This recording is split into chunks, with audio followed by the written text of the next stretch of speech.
Thank you, Maddie. Good morning, everybody. My name is Ryleigh Czajkowski, and I'm a senior at South Dakota School of Mines studying atmospheric and environmental sciences. My research today focuses on validating the capabilities of the CMAQ model and its ability to simulate the vertical distributions of trace gases. So a little bit about CMAQ. It's the Environmental Protection Agency's Community Multi-Scale Air Quality Model, which helps study and manage air quality by using meteorological, emission, and chemical transport inputs. It's a really beneficial tool to regulatory agencies and scientists in doing policy making, pollution management, and scientific developments. It recently underwent an update in 2022 to version 5.4 and has the capabilities to simulate particulate matter, atmospheric gases, and trace gases.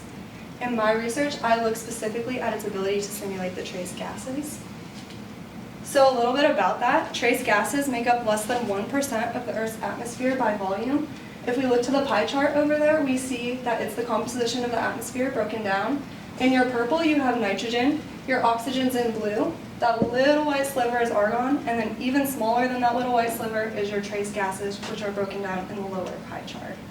Although they make up a really small fraction of the atmosphere, they play really important roles and can impact things such as climate, public health, and atmospheric chemistry processes. For my research, I focus on two trace gases specifically.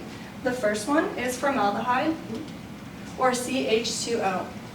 It's sourced from things like industrial emissions, natural releases, so wildfires and volcanoes. It can also come out of household products, so things like paints and lacquers, and it can be formed through chemistry aloft as well.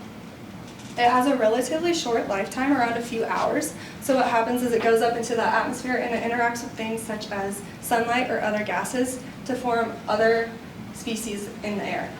And that's really important to be able to model accurately because it can provide us insight into how those species are being formed, where their concentrations are at, and how they're behaving. In addition, formaldehyde itself can be a health irritant, which means that it can affect humans and the public safety, and so being able to model that accurately can help provide insights into putting those public health alerts out. The second species that I'm looking at is methane, so CH4. It's sourced from livestock and agricultural production. It can also come from the production and combustion of fossil fuels, landfills emit it, and it can also come from things like biomass burning and wetland ecosystems. It has a longer lifetime than formaldehyde, around 7 to 10 years, but it still has the same behavior in regards to that it undergoes atmospheric chemistry processes. But one thing about methane is that it's a really big greenhouse gas and it's really efficient at absorbing and trapping heat in the Earth's atmosphere.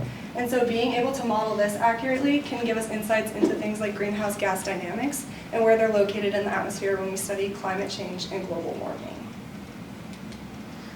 So with that in mind about how having accurate models is beneficial to society, it brings me to my research question, which is how well does CMAQ's latest version simulate the vertical dispersion of methane and formaldehyde in the Central Valley region of California? So to go about doing this, I used two data sets. The first one is the 2017 SARP data that was collected on the C-23 Sherpa, pictured on the bottom here. On that flight, there were two instruments that I was interested in. The first is the CAFE, the Compact Airborne Formaldehyde Experiment, which measured the concentration of formaldehyde. And then the second one is the CARAF, the Carbon Airborne Flux Experiment, which measured the concentration of greenhouse gases. And I specifically just pulled the methane concentrations from that data set. Then I was able to acquire CMAQ data that was ran for the same flight day, so June 27th of 2017, which was ran for the same pattern, altitudes, and times. And I would like to thank Dr. Simone Rasanka here at UCI for helping me run that model and process that data. The region that I was looking at is kind of the South Central Valley region of California. In 2017, on that day, they had 3 flights that took place, one at 8 a.m., one at 11:30 a.m., and one at 4 p.m. But they were all kind of centralized around this Bakersfield area. So once I got my data, this is how I went about answering my question. The first thing I had to do was some data processing specifically for CMAQ and its methane concentrations. CMAQ only has the capability to model the emitted values of methane, which means I had to go in and add in a background or ambient value of methane. And that's just something to keep in mind as I go throughout the rest of the presentation.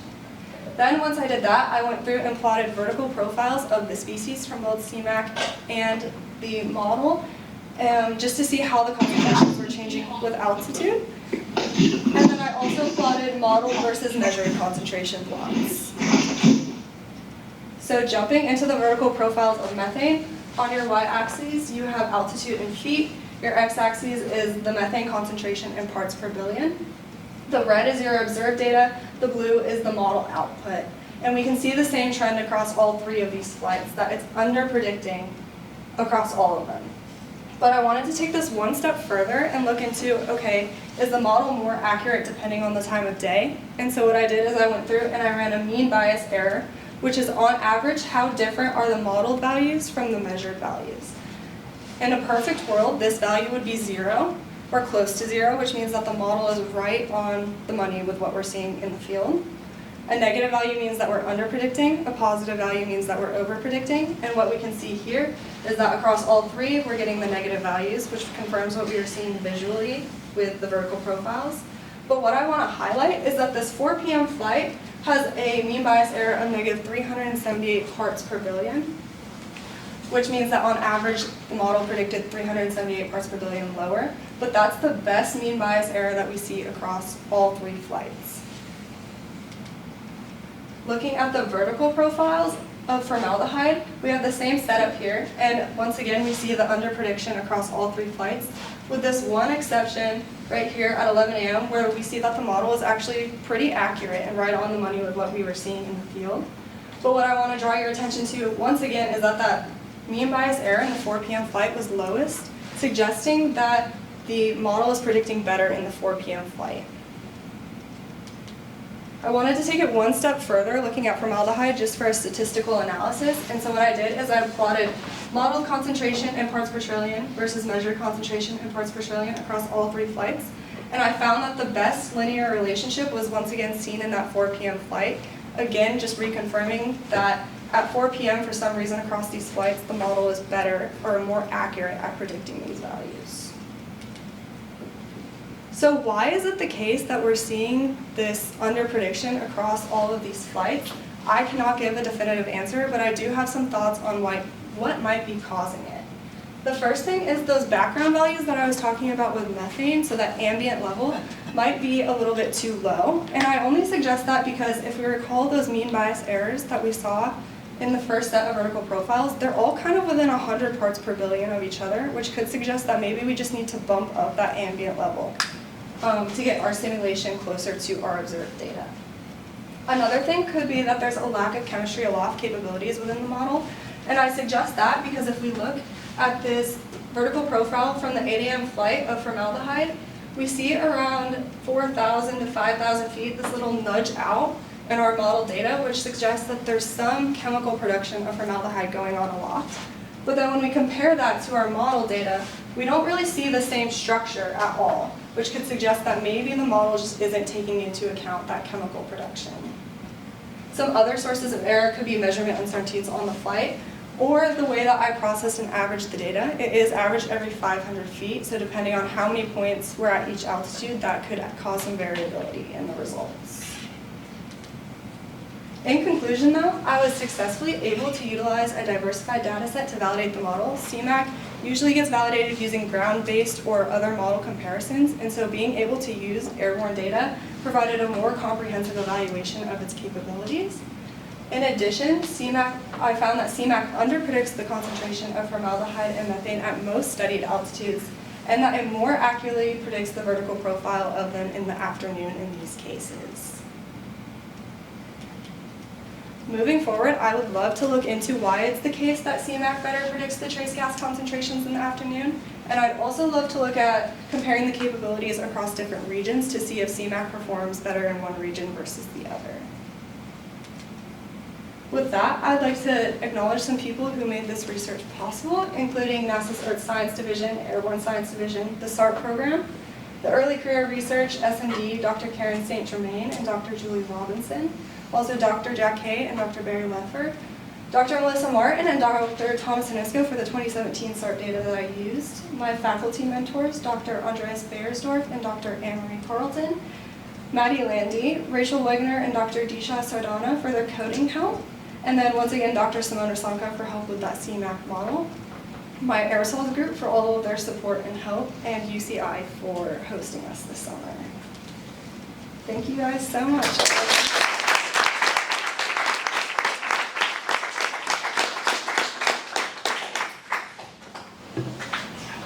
Yes.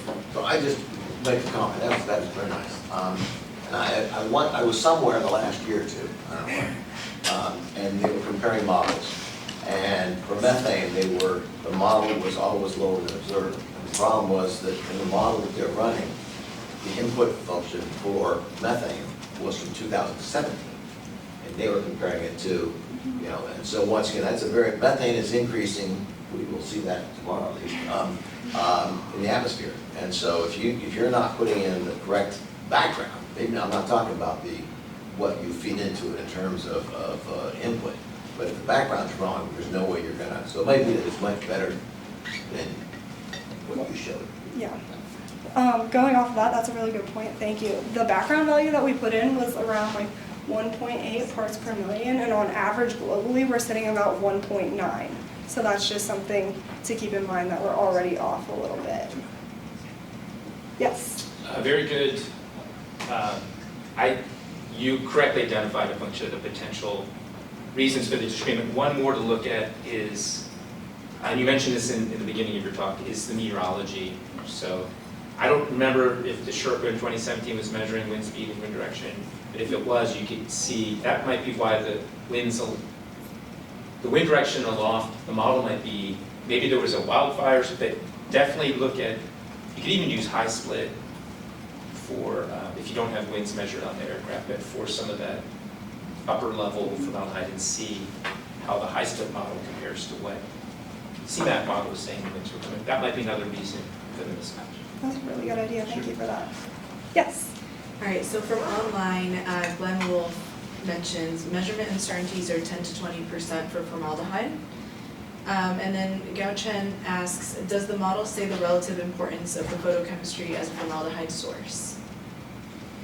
That I cannot give like a really specific answer right now. I'd love to look into it further though and get back to you. Okay, great. And then Lee Thornhill says, if I remember correctly, it did have wind speed and direction on the Sherpa. Yes.